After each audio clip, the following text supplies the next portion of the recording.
Sangkaterbang illegal na droga ang na-recover ng mga pulis sa mga isinasagawa nilang buy-bust operations. Iniimbak ang mga ito sa PNP Crime Laboratory para gamiting ebidensya at saka sisirain.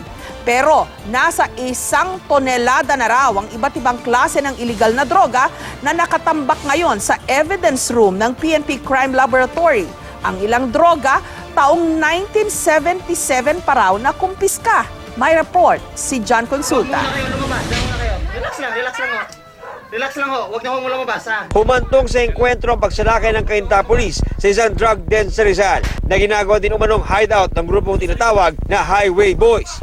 Pagpasok ng mga pulis na armado ng search warrant, biglang umalingaw-ngaw ang sunod-sunod na putok.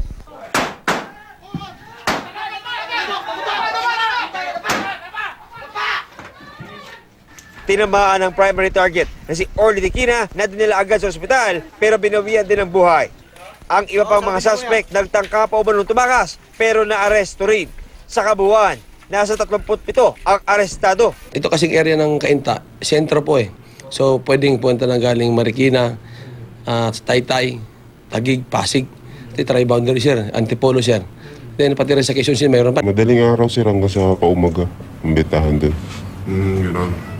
Ang kadalasan mga batang inuutosan nila. Ano bang plano mo talaga ngayon sir? Magbagong buhay sir, ay Bakit po? ayoko naman po dumating yung araw na sa akin pa bumili yung mga anak ko. Bukod sa droga, sangkot din daw ang Highway Boys sa pang-hold up sa Floodway at Ortigas Extension sa Cainta, Rizal. Sangkaterbang tuter at drug paraphernalia ang narecover ng mga otoridad sa drug den. Maging mga armas tulad ng isang snub-nose 38 revolver at isang caliber 45.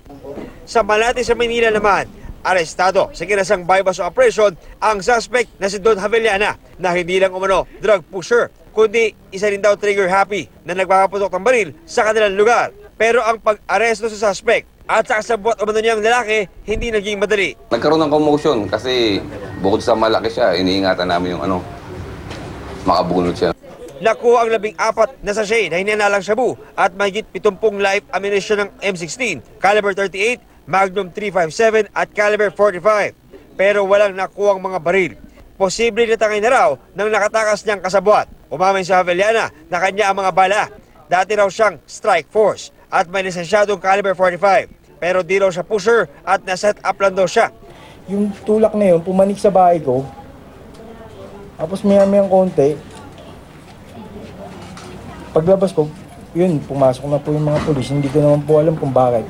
Itinanggi rin niyang nagpaputok siya ng baril. Mga fireworks po yung kaganyan na pumuputok eh. Nagtataka nga po, ba't pati ako. Wala naman po. So kahit hindi New Year, may paputok doon sa... O kasi po magpipiesta eh. Sabi niya yun, pero kung magiging informante ka, hindi ka pa rin allowed, o even your force multiplier, hindi ka pa rin allowed magdala ng baril o ng mga ganitong live ammunition. 5 rin ang arestado sa buy-bust operation sa Quezon City. Sinubukan para tumakas ng isa matapos magkabayaran pero nabigo rin. Nabisto ang 50 sachet ng ininalang shabu na nasa 750,000 pesos ang halaga, pati mga pera at iba't ibang klase ng cellphone. Ang mga nare-recover na shabu mula sa mga raid at buy-bust operation iniimbak sa evidence room ng PNP Crime Laboratory. Sa ngayon, 1 tonelada o 1,000 kilo ng iba't ibang klase ng illegal na droga na ang nananatiling nakatambak sa kwarto. May ilang noong 1977 pa na kumpiska. Nasa law po ng 9165 na in 72 hours dapat i-destroy na natin. And since kailangan din po ng natin ng court na makita nila yung mismong items or physical evidence, and then hindi po nangyayari yon. Tiniyak naman ng PNP na hindi magagalaw ang sandamakmak na droga dahil sa higpit ng seguridad. Pero aminado ang pulisya na posibleng may matukso, kaya mahalagang masira ang mga ito. Basta na appreciate na ng korte yung mga ebidensyang ipinakita, hinihingi ho natin kaagad na ito ay properly destroyed para hindi nga po, we don't want it to be recycled. Tiniyak din ng PNP na hindi recycled droga ang ginamit ng pulis na si Superintendent Lito Cabamongan ang opisyal ng Crime Lab na nahuli umano sa akto na nagsashabu. John Consulta, GMA News.